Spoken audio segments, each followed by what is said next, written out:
Hey everybody, David Nuno and Raheel Ramzanali here. Why don't I do an intro?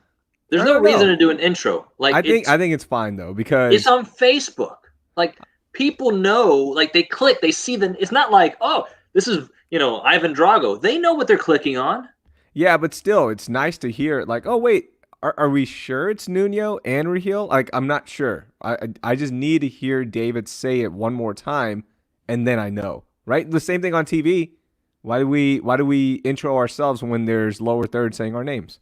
Well, I think part of the reason on TV is sometimes you stumble upon a show. You're not stumbling upon a Facebook live stream, right? You're going to touch it. You're going to, oh, hey, I want to see what these guys are talking about. The Astros, let's hit them with a baseball.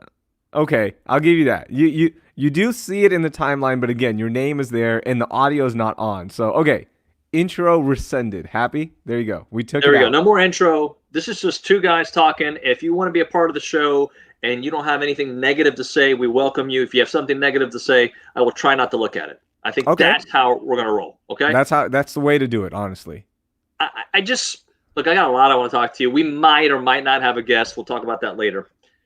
But I have a lot I want to talk to you about because people are saying they can't hear. By the way, I don't know if that's any particular reason. Everett, maybe you need to raise your volume. I don't know. If anybody else is having that problem, let us know. We'll fix it. But Raheel, I got a problem with major people in the media, like names, people that we know are upset and they want the Astros to be in trouble. They want the Mm-hmm. Astros to get hit by a baseball. They think that Joe Kelly is like this awesome guy. And I'm talking about people who are like Rachel Nichols is upset. Jason Lacamfora happy that the Astros getting hit. Grant Wall, I think that's his last name, the soccer guy who I love a lot. He thinks the Astros are just terrible. Like, look, I understand that we have the NWO here in sports, but the vitriol and hate towards a team, it's like it's just out of proportion for what has happened. Yeah, it's look, they cheated. They admitted as such. The commissioner's report found them to be guilty of cheating, and that's it. Like, yes, they're guilty, but now the physical harm because I guess baseball's the only sport where it's encouraged to throw a projectile at somebody because they upset you. It's like the biggest whiny thing ever, right? Like if somebody hits a home run off of you and they just take a nice stroll to the bag through the bags and you get upset about that, you're allowed to physically harm them. With the cheating scandal, I think there's more to it than just the cheating. I think the big issue is the way Jeff Luhnow and his staff rubbed people. And they rubbed them in an arrogant sense. People did not like them. Baseball writers did not like them. And then the Taubman incident after the Astros beat the Yankees and got to the World Series, that started a lot No of the doubt. blowback as well, and deservedly so. By the way, like they All should get this. deservedly so. Mm-hmm. All deservedly so. Where I have a problem is people who are in the media who know how to read. I think if you're on television, you know how to read a teleprompter. I think if you write for a newspaper or a website, you know how to write and read. I think so. People are upset that the Astros weren't, what's the word that they use, that they got less punishment than Joe Kelly. Are you not smart? They made a deal. That's what happened. Mm-hmm. Be mad at Manfred for making the deal. But guess what? You never know about this if they don't make the deal. Yeah. Here's the other The thing. Astros played ball while other teams didn't play ball. The other thing about that is in the report, Rob Manfred put that the warning that he gave every team said that if you do continue to break the rules with the sign stealing, the manager and the general manager will be the ones dealt the punishment, not the players. So it was already in writing. Like the immunity stuff, I'm sure helped out, right? For baseball, getting the facts. But he himself, Manfred said it. He goes, I'm not going to suspend players. So, hey, managers, this is on you. General managers, this is on you. Make sure your teams don't cheat. So, like, what else do you want them to do, right? Like, the Astros apologize, you move on, but yet people still want a projectile thrown at people's heads. But hold on. This is the part I don't understand. If you benefited from cheating, Mm-hmm. you can't get mad about cheating if you didn't say anything, right? Mm-hmm. So Joe Kelly pitched on the Red Sox, who cheated when they won the 2018 World Series. Maybe not to the degree, because apparently there's degrees of cheating. You can do it like this, you just can't do it like that. Okay, fine, whatever. So Joe Kelly wins a World Series in 2018. Benefits from a team that cheated. Mookie Betts, also on the Dodgers, part of that team that cheated. And Joe Kelly takes it upon himself to be the guy. Look, if your brother robs a house, you probably shouldn't be the one advocating for not robbing houses unless you're upset with your brother. You have to be upset with your own house before you can get mad at somebody else's house. Yeah, I agree with you on that. And it's so funny to see the Dodgers fans go like, yeah, Joe Kelly's one of us now. Mookie Betts is one of us now, when they lost to the Red Sox as well. And again, the Red Sox cheated twice. This is 2 years in a row, and baseball was like, nah, we're good. Look, because they didn't do it this way and whatnot. I think it's worse that if you are a repeat offender, then the Astros 1 season of cheating. So whatever, like it's just they did wrong. Yes, it's all messed up. No, I mean, you can look. You could be disappointed that they did something wrong, and still understand. Well, it is what it is. They're not taking the 2017 World Series away, right? They're just not going to take it away. And yes, you can talk about it being the biggest scandal in sports. There's a reason that baseball is not taking away their 2017 World Series. Why do you think that reason is? Because because other teams are doing it. Exactly. There was now, I don't know if the John Boys of the world and all these other guys who post these conspiracy videos, I don't know what's true, what's not true. And I'm not, and look, we have, growing up in Houston, some Astros colored goggles. Even though we're journalists, I think we openly root for the Astros, right? So we take their side more than we would. I never wanted somebody to take Tom Brady out for cheating. Never. Okay. I wanted Bill Belichick hurt for cheating. I don't like it. I don't even think it takes away from their championship. Okay. They did it a couple of times. Were people advocating for them to get their heads knocked off? Maybe they were, and we're in the middle of the storm, and I just don't see it. But like, oh, the Astros, they didn't get punished. They need to get a baseball to the head. Yes, it didn't hit Bregman. Okay. Is that what we're saying now? Because it missed? Like it was. Bro, come on. There's a reason he got suspended 8 games. They told him, don't do this, bro. Yeah, and then it opens up Pandora's box, right? Because there's retaliations that will come from the Astros. You're going to see that team again. So then it's going to happen again, and it just won't stop. So Rob Manfred actually did something smart here, and he said, all right, let's shut all this down. If you want to lose a pitcher in a shortened season, go ahead. Throw at the Astros. Throw at them. Go ahead. But you're going to lose them for 8 games, which is equivalent to 22 games in a normal season. So he sent a message, and now we'll see if other teams are going to do this. I don't think they will, because again, you just lose a guy that might be important to you for too long. Now, I'm sorry to cut you off, but do we think it's the same 8 games if Joe Kelly handled it a little bit more classy? Like the face, come on, bro. Whoever, and I've done a lot of bros. The most bros I've done on a digital broadcast, I think, maybe in my life. But that face he made and the slurs that we heard towards Correa, and like, do you think any of that, the classiness, and not that you have to be classy. People talk trash, people curse. I know that. But do you think that played a part in this at all, or is it all because we warned you, don't throw at the Astros, and you threw at them twice? I think it was all about the action, not the faces. The other thing that we're not talking about enough is the Michael Brantley thing, where Michael Brantley's trying to run out to first, and Joe Kelly puts his foot in front of the bag, which is an unwritten rule. Like, don't do that. It could hurt him. That could have been a 4-week injury if he sprains his ankle, right? So I think that had to do a little bit as well. But to me, it was a 3-0 count. You're throwing behind the guy. You're obviously trying to send a message, and baseball just said, cut it out.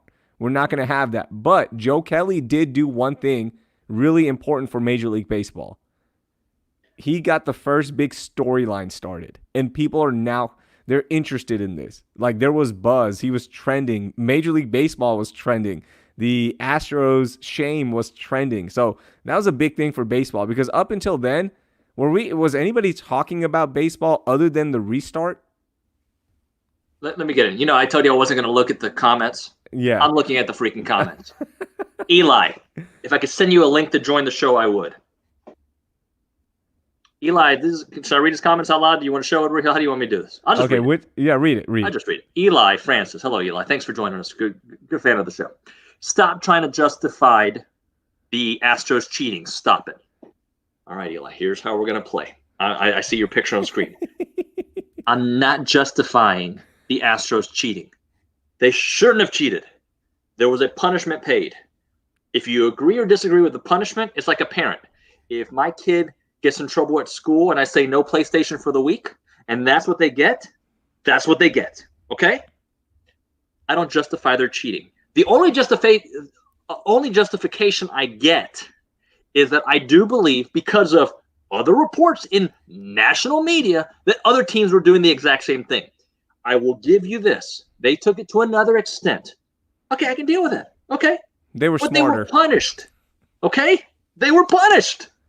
I'm sorry you didn't like the punishment. Okay? Like, OJ didn't get enough punishment when we know what happened, right? Or we think. I shouldn't say we know, but okay? So, like, and then later they got him. Okay? So, the Astros made a deal, and with that deal, no player punishment. It cost them a World Series manager, who I actually love. I love AJ. Jeff Luhnow. Oh, Eli says, good thing nobody asked me. No, actually, people asked me, Eli. They did, and you commented on our show. So I appreciate the back and forth. But the Astros, and I like Jeff Luhnow. Now, knowing more things about him and the things that have come out, obviously not happy. Those guys had to go, right? But the Astros did get punishment. It's never enough for the fan of the other team. And it's probably too much for your team, right? We're looking at the Red Sox. Oh, that wasn't enough. Red Sox are like, man, they really got us. You know, it just depends what glasses you're wearing. Here's another comment I want to bring up. Dalton says, why is it okay to throw at Ronald Acuna but not the Astros? It's not okay. I think throwing at people in baseball is one of the dumbest things in sports. Like, we should just get rid of it. Baseball, right. It's such a sacred sport that you're not allowed to have fun. You're not allowed to trash talk. You have to respect the sport. And if you do anything wrong, I'm going to throw a big fit and throw a baseball at you as hard as I can on the either on the ribs or on your leg. Like, come on, get over it, baseball. Stop being so whiny. By the way, Eli and I are now friends again, so I appreciate that. Thanks, Eli. The second thing is, like, I don't know about you, and look, I played baseball, not at a high level, okay? I mean, kind of major leagues in a way, but it was at 5 years old. But I didn't play it enough to really grasp the world, the culture that you're in when you're throwing at someone, right? Mm-hmm. I don't believe in throwing at someone, but whatever, I'm not in that world. Just like in soccer, there's some unwritten rules. Football, there's some unwritten rules, right? I get all that. But throw it one time. Okay, so who was the first one they threw at? It was Correa, right? If I remember the exchange correctly, it was Correa, then Bregman. Am I right about that? No, it was Bregman first. And Bregman first, okay. And then, like, I don't think he was throwing at Correa, by the way. I really think his control on that was horrible. I don't think, like, it was just bad control. And it doesn't make sense, like, the count that Correa had, it didn't make sense to throw at him in the situation. It did make sense to throw at Bregman because it was a 3-0 count. Either, more than likely, you're going to lose that at bat as a pitcher. So either Bregman's going to get a hit off of you, or you're going to put him on base with a walk. So you might as well send a message. Yeah, I'm okay with. Look, I'm okay with a message here and there. I think it's also, we expected something, we got something. There was, I don't know about you, man, but I have on the basketball court. I'll use basketball for an example. I have fouled the you know what out of someone, right? Sending a message. I've also been classy in my bad at somebody sometimes when it gets out of hand. I know they don't do that in pro sports. Like, there's no my bad typically, but I think that sometimes my bad is okay. Yeah. Malo mio.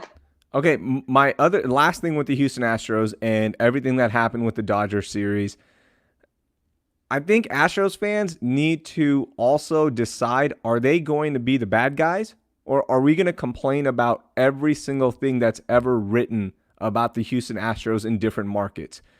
Because the Astros fans lost their minds when Bill Plaschke wrote a scathing column about the Astros and Joe Kelly and bringing up the trash cans. Guys, that's part of it now. People are going to make jokes at your expense and your team's expense. That's part of it. There's no fixing that anymore. We can't complain about it. Either be the bad guy or just be like, "Oh, I'm the victim here." You got to pick one side. You can't do both. But I think we're if I'm speaking for all of Houston at the moment. Yes, you are. We're okay. Okay, thank you guys for voting me in. I think people are okay with being the bad guys, and people are okay with people talking trash about the Astros being cheaters. I think that part is acceptable. I think where Houston fans have a problem, and guys, you can correct me in the comments if I'm wrong, smash the like button. Isn't that what people say on YouTube? Yeah, you smash it. You gotta follow smash us on YouTube, Twitter, smash. I think where the problem is that we want Boston to be in that little fraternity of ours, right? And we kind of want the Yankees, where there's no proof yet, per se, to be in that fraternity. I think if there were other fan bases that had to share some of the blame, it's like nobody talks about the Red Sox. Like, nah, I mean, Boston cheated, but it's all good. Yeah, it's Boston. Come on, it's the Red Sox, Sweet Caroline. You can't hate on Boston anymore. No, come on, guys. They cheated. And it's funny that their team actually, like, when you took away the cheating, guess what happened the following year? They weren't that good. And they also went from a team that was eliminated by the Astros to winning the World Series. I wonder how. And like record stats for some of their players. And can I ask this question? Sure. How is it possible that the team that cheated so bad at home, guys, they cheated really bad at home, did better on the road? I am baffled. Maybe because they're freaking good? Yes, I think that's it. Yeah, I think they're really good. Yeah, maybe. That could be a part of it too. Shouldn't have cheated. Okay? There's no maybe. They shouldn't have. Hey, what did you think of Dusty Baker yesterday admitting that he's like, they didn't bunt, so we didn't bunt. For those of you that missed it, the Astros went to extra innings with the Dodgers in the second game. Yeah, it took forever. And this was the first time we as Houston fans got a chance to see the new extra inning rule with Major League Baseball, where they start a runner on second. It's the last out from the previous inning, gets to start on second. It's a very softball rule, which I didn't like it, by the way. Like, actually seeing it didn't help the game much. But the Astros, in the bottom of their innings, like, they have a guy on second, and they never decided to just bunt the guy over to get him on third, and then you just need a single to get it going, and you win the game. And dude, Dusty after the game, I was like, what? Twice had an opportunity, right? Yeah. First of all, I only liked the rule when it was helping the Astros. Sorry, that's the truth. Like, the Dodgers in a row. But like every time the Dodgers went up to bat, I was like, man, this rule is not. Oh, thank you, Lisa. I'll consider that later. This rule is not cool. Right? That was the only time. Yeah, they should have bunted. Absolutely. I don't. But I think Dusty's still learning his team. Like, people forget, like, they've got 5 weeks together for reals, like real baseball. I don't know, 6 weeks perhaps. And should they have bunted? Absolutely, especially a game where you couldn't get runs. And by the way, George Springer, one of my favorite human beings in the world. Sports wise, right? Raheel, you're there too. Yeah. Please don't try to swing for a grand slam every time you swing. Sometimes it's okay to just make contact. He just looks. He does not look right.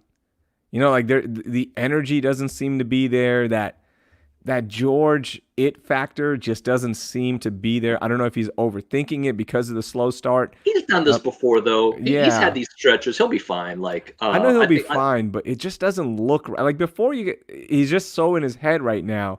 Yeah. And I'm missing that George where he's just so happy to play and excited, and that doesn't seem to be the case as of right now. Hey, I have to ask you something. We're going to talk Rockets here in a second, and then if you guys have any comments that you want us to jump on, we can.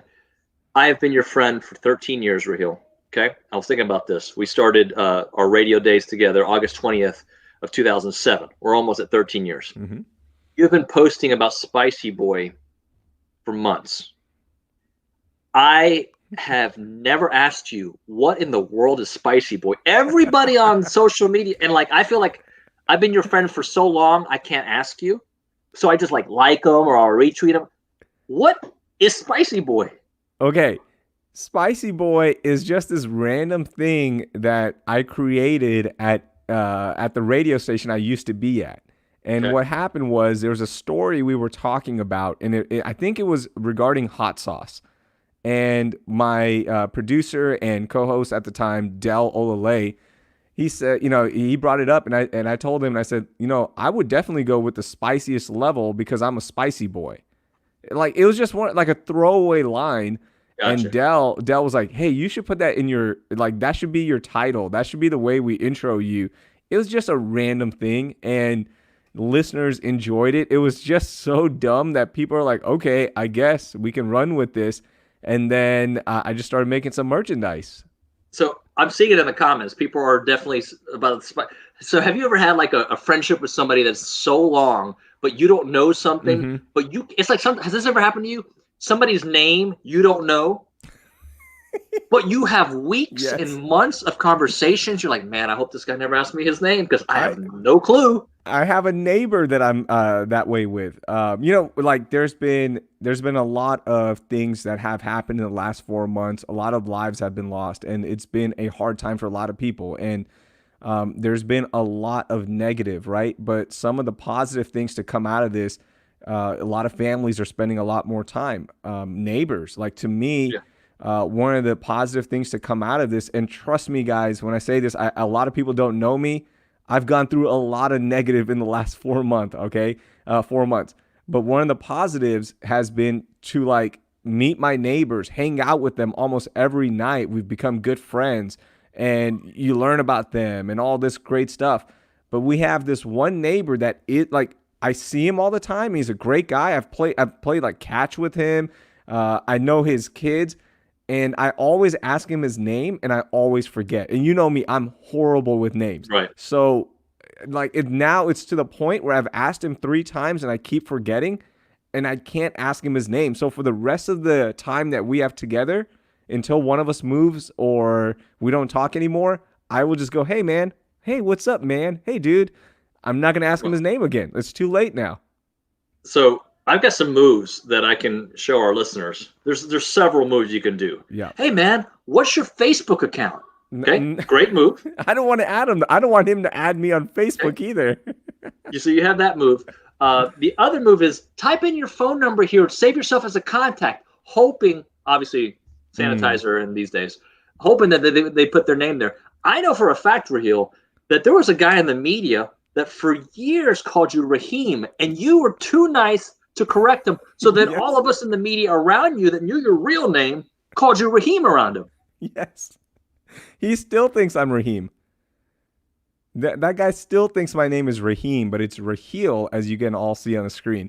I think I'm going to do the phone number trick with him. I'll just get his number, or I'll tell him to text me, and hopefully he puts his name. That's a good move. I'm telling Yeah. you, the Facebook move, I don't like adding people on Facebook, but I think the Facebook move is the good move because then their profile pops up every once in a while. You're like, oh, that's his name. It becomes Mm. study session. Oh, Pablo, there he is.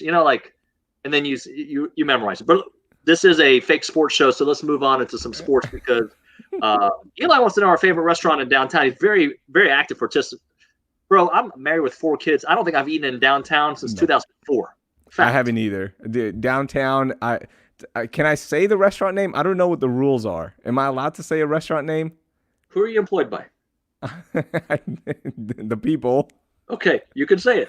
Okay, I'll just tell you this. My favorite pregame meal in downtown before a Rockets game, concert, whatever it is, and this is like Mine too. most everyone, it is China Garden. I love China Absolutely. Garden. So I Absolutely. that's it. It's not an endorsement or anything. I'm just telling you the answer to your question, Eli. Dude, I tell my children, so my children go to downtown when we go to a Dynamo, Rockets game, whatever. It's always, are we going to China Garden? All right, we Yep. can't do an advertisement, but that's the facts. Yeah. Rockets start tomorrow, man. Are you kind of worried about this team? Excited? What are you thinking? I'm so pumped. I'm so pumped because now we're going to get James Harden, who's going to be fully rested, right? One of the big knocks on James is towards the end of the playoffs, and he puts up really good numbers in the playoffs. I will give him that. But towards the end of a playoff run, he does run out of some steam. Heck, the Rockets said it as much after the Spurs series a few years back. They just said, look, he ran out of gas, right? Like he Right. plays every night. One of the great things about James Harden is he plays every night. He will put up the minutes. He never takes nights off. He doesn't do load management. So to now have a James Harden that is rested up 4 months and you've got 8 games to get your seeding and then the playoffs, we might see the freshest James Harden ever in a Rockets uniform. So I'm excited about that. I am not excited about where they could finish in the seedings because Right. I understand you're going to play the Lakers or the Clippers in the second round. I understand. Like, that's going to happen, right? Being the 1 or 2 seed, the Lakers and Clippers. But the Rockets could have a really hard first round as well, depending on where they break. And there's a possibility, depending on what happens in this Dallas game tomorrow, if Dallas makes a big run, they could jump the Rockets, and the Rockets could finish in 7 or 8, and thus playing the Lakers or Clippers in the first round. And you don't want that, right? I understand that it's going to be a fresh matchup, right? And there's going to be no injuries on both sides, hopefully, depending on what happens in the 8 seeding games. Right. But you want to see a good team later on because you're betting on the fact that they're going to have some injuries, like Kevin Durant going down for the Warriors. How did that work out for the Raptors, right? It could have worked out for the Rockets, but they didn't take advantage of it. So I want to see a good team a little bit later. I don't want to see them in the first round, and the Rockets could fall to the 7 or 8 seed.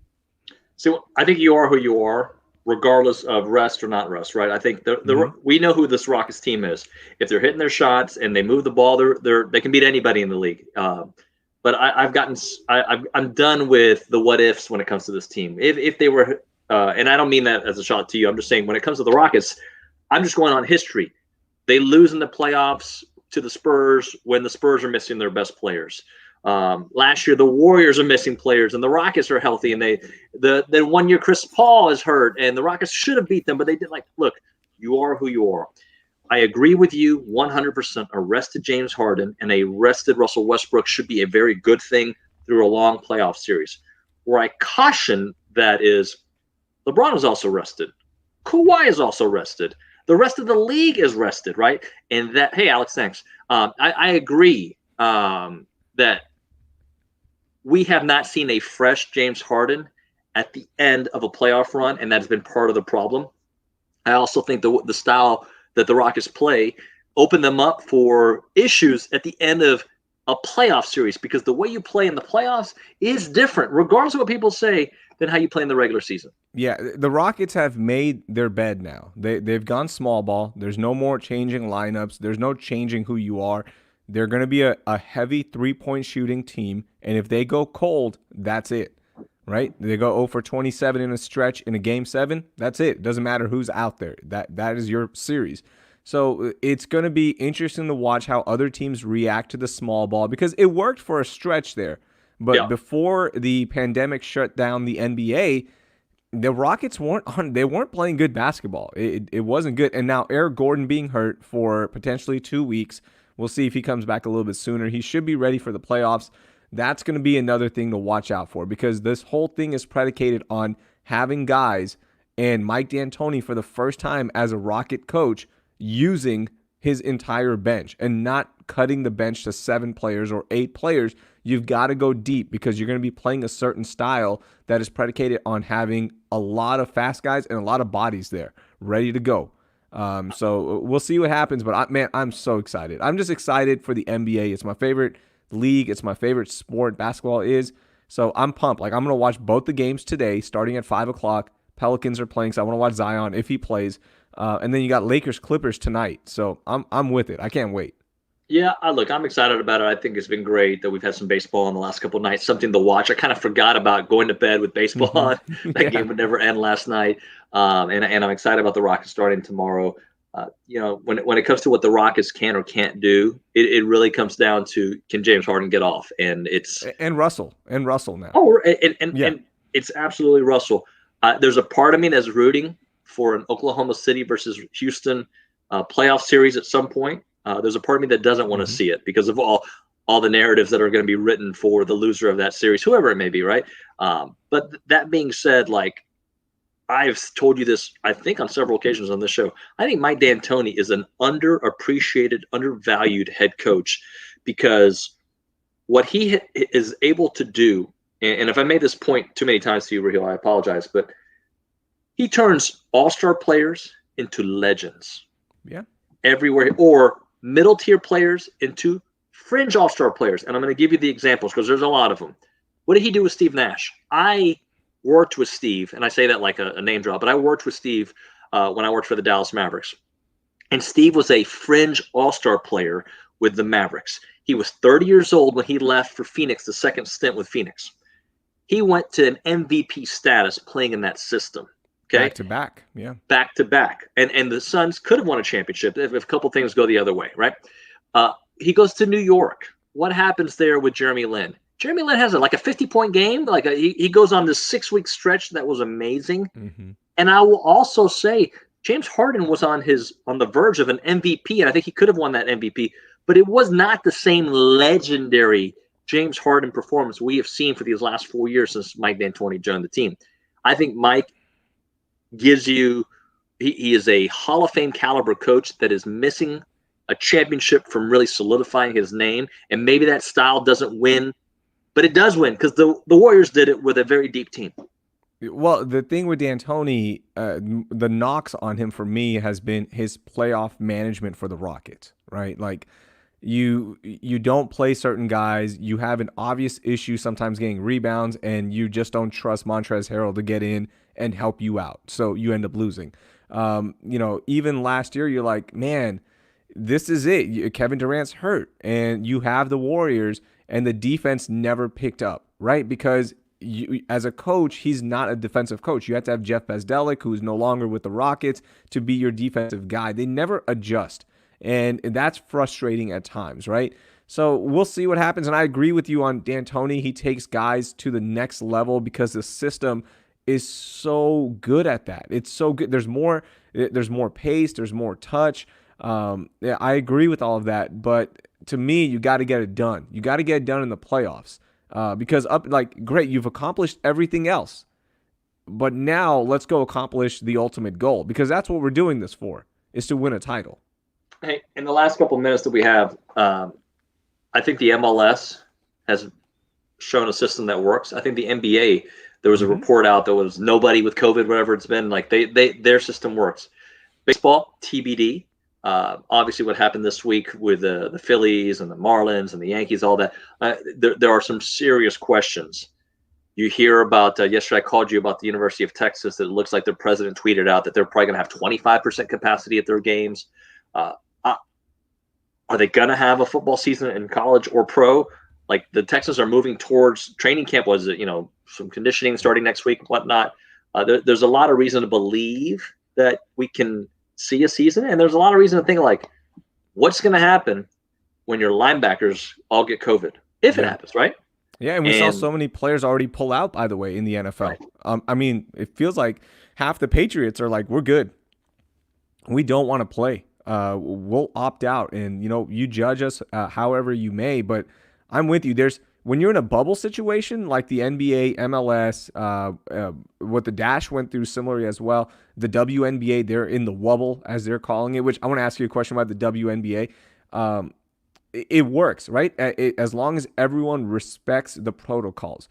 In baseball, their argument is, look at around the league, nobody else has tested positive except for the Marlins, and they broke protocol.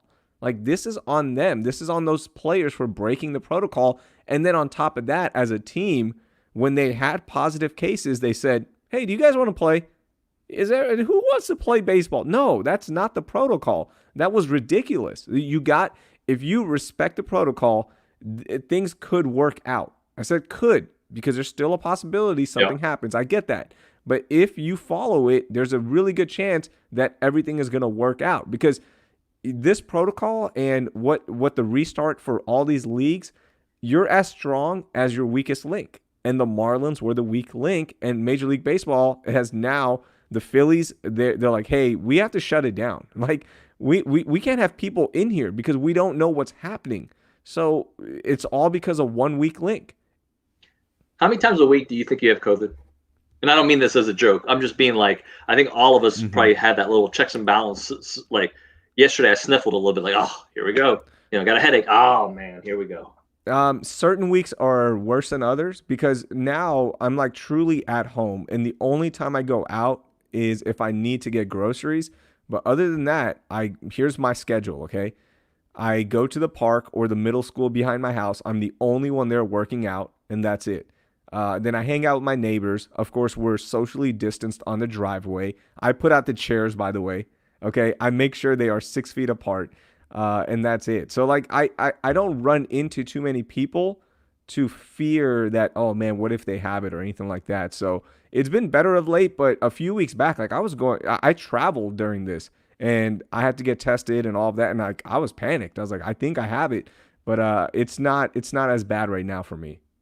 Yeah, I think almost every day I was like, oh, did I shake that dude's hand? Gosh, dog it. Like Yeah. like I have become the elbow guy. Like it used to be Oh, the for fist sure. pound. Like here you go, bro. That's all you're gonna get. Yeah. So, but yeah, I asked that because I think this is the world we live in right now, right? Like, Mhm. I know there's a school of thought that thinks this is all a conspiracy, and then there's a school of thought that says we're not doing enough. Here's my playbook. I think this playbook is probably yours. Just in case, be super safe. Yeah. If a business says wear a mask, I'm gonna wear a mask. No problem. It's that simple. Let me ask you about Dr. Fauci real quickly. So, of course, we Yes, the saw man. him. We saw him throw out the first pitch when the Nationals opened up against the Yankees. The pitch went to the side. It did not look good. People had a field day with it. I had to remind people that, hey guys, this is a 79-year-old man. Right. Okay, like what did you expect? Did you expect him to just throw 90 miles per hour down the middle for a strike? He's a 79-year-old scientist who's in the middle of a pandemic, right? Like I don't think he's gonna gun one down 90, guys. So everyone relax with your jokes, sports radio hosts. Like go get a workout in first of all, you before you talk about other people. Is there a Sorry. particular sports radio host you're talking There's about? plenty. There's plenty. Come on, Sorry. give me some names. Let's go. No, Let me. no. Come on. Let me I, know. no, they're forgetful. I don't have any names, but Oh, I I just love wanted to talking throw that trash. out there. I know, but I like throwing subtle shade. Okay, I don't. But see, Raheel, this is where this is not fair. You know for a fact, outside of pro athletes, there is not one AM radio host who's in the condition that you are, physical condition. Oh, Am I there's no right about chance. that? Yeah, yeah, there's no chance. I'm the. It, in Yeah, there's no Houston, way. maybe in the country, non-professional athlete, right? Non-professional athlete, I would say This is I'm totally not science-based. We're just guessing here. no. I mean, like, if we played a pickup basketball game or a flag football game with just sports radio hosts, I think I would be the best one in there. Non-professional athletes, and even with professional athletes, I don't know. Well, who knows? It Because I depends how long they've been retired. Yeah, it just depends, because I am also back-to-back most valuable player in the Reliant Flag Football Celebrity Game, so I'm just throwing that out there. I've And like, always wanted to yeah, play that. There's always a reason I don't do that with you. because you're always I work. think It's in the evening. You're always working. yeah, and I think also one year I was in the middle of Ironman training and I was like I ain't pulling a hamstring for that. No, we Um, did play one year like the actual media game, and we put up 60. I think we put up 60 points on the opposing team. Remember when it was me, is that when I you, played with you? yeah, me, you, Yeah, Winston, yeah, yeah, I remember that. That was a we long. put That up, was and they canceled the 2010. game. Yeah, they canceled the game afterwards because they're like, this isn't fair. Just like Daryl canceled the media. I mean, not Hmm. that we're bragging or anything. Well, No, we I mean won the we won media. those too. I mean, But my question is, have you ever thrown a first pitch out at any baseball game? nah, man. I decline. I've come up with ways like Of course you do. yeah, because I mean, first off, I can throw a baseball beautifully. That pressure of parents and cell phones out there, like I remember a good friend of mine. I'm not going to say his name, but his name was Carlos.